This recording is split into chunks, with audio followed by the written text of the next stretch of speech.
আসসালামু আলাইকুম রাহমাতুল্লাহ। আল্লাহ, আমরা এখন আসছি হচ্ছে দুবাই, না সরি, আমাদের ভোলা শান্তির হাট, দুবাই, গরিবের দুবাই নামে খ্যাত ওই জায়গায়। আমরা ঘুরতেছি ফিরতেছি, এখন ঘোরাটার ভিতরেও একটা আল্লাহ তাআলার নেয়াম। আমরা ঘুরতেছি ফিরতেছি, আল্লাহ তাআলা বলছে আমার পৃথিবী ঘুরে দেখো, বিচরণ করো। এখন ইন্নামাল আমালু বিন্নিয়াত, প্রত্যেক আমল তার নিয়তের উপর নির্ভরশীল। যদি কেউ এমনি ট্যুরিস্ট ভিসায় যায়, যেরকম ঘুরতে যায়, সে তো আর নেকিটা থেকে বঞ্চিত হয়ে গেল, ঘুরতে গেছে। কিন্তু সে ঘুরতেও গেল, আর যদি এই নিয়তটা করে যে আল্লাহ তাআলা বলছে ঘুরে দেখতে, এই জন্য যাইতেছে, তো ওনার ঘোরাও হইল, নেকিও হইল। এই জন্য সমস্ত কিছু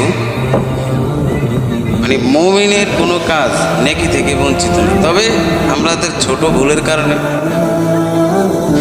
এটা নেকি হয় না, বরং গুনায় পরিণত হয়। এই জন্য সমস্ত কাজে আমরা নেকি তালাশ করব। ঘোরা হোক, খানা হোক, শোয়া হোক, ঘুমানো হোক, বাজারে যাওয়া আসা, মানে নিয়তটা সহি হইলেই সব কিছু ঠিক। এই জন্য বলা হয়েছে ইন্নামাল আমালু বিন্নিয়াত। দেখ, এতক্ষণ অনেক কথা বললাম, এটা মূল বিষয়। ওটা হলো আমরা ঈদের পরের দিন তো একটু ঘুরতে আসছি, এই তো ভালো লাগতেছে আর কি। সবই আল্লাহর নেয়ামত, সবই আল্লাহর অবদান, এটার বাইরে কিছু না।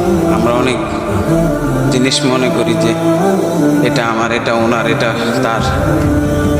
আসলে আজরাইল আলাইহিস সালামের খাবার কাছে এগুলা কিছুই না, এগুলা সব নিমিষেই বিলীন হয়ে যায়।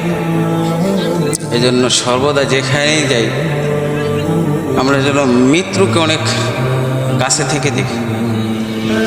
আর বিধর্মী যারা আছে তাদের একটা টার্গেট হলো মৃত্যুকে ভুলে রাখা। মৃত্যুকে আপনি ভুলে গেলেও মৃত্যু আপনার দরজায় করা নাড়বে একদিন না একদিন।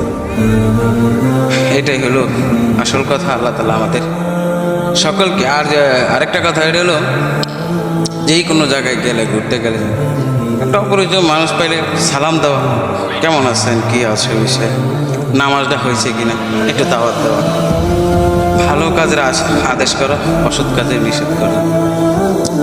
এটা সময়ের দাবি। ইনশাআল্লাহ আমরা সবাই আগে আল্লাহ তাআলা আমাকে আমল করার তৌফিক দান করেন। আমিন। আসসালামু আলাইকুম ওয়া রাহমাতুল্লাহি ওয়া বারাকাতুহু।